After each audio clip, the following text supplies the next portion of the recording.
This is Cronkite News.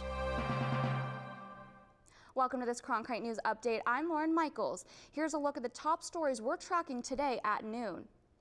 The results of the New Hampshire primary are in. Donald Trump led the Republican primary election with about 35% of the votes, followed by a surprising second-place finish by Ohio Governor John Kasich.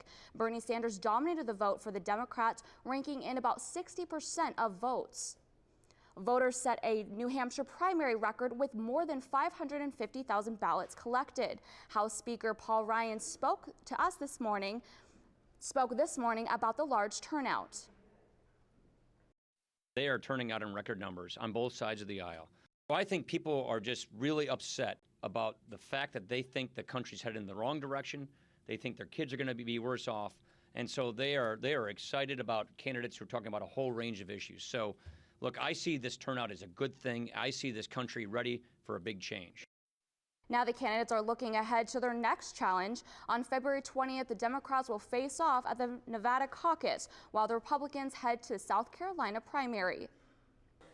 What voters here in New Hampshire confirmed tonight is nothing short of the beginning of a political revolution. We are going now to South Carolina. We're going to win in South Carolina.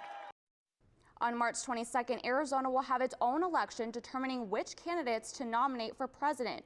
Only registered Republicans and Democrats are able to vote in the March election. Independents in Arizona are unable to vote in March. If you plan on voting in the March 22nd election, you must register as a Republican or Democrat by February 22nd. Early voting for this election will begin on February 24th.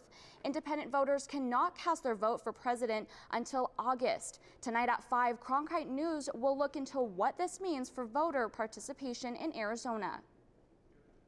In Arizona politics, state Senate committees are set to hear 2 bills targeting abortion providers today.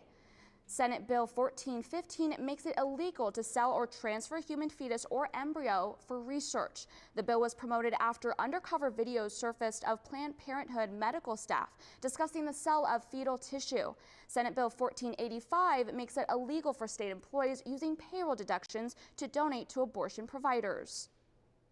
On the technology front, Twitter is a social media giant, but it may not be as popular as you think.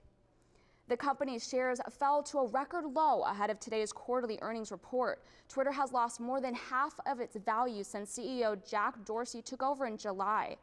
The social media site had 307 million active users in September, but compared to other sites, it's not as strong.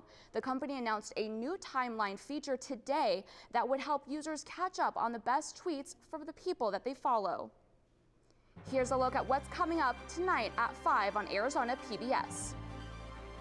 Not only is the freedom of speech for the dispensaries being shut down, but the freedom of choice for the patients is being inhibited too.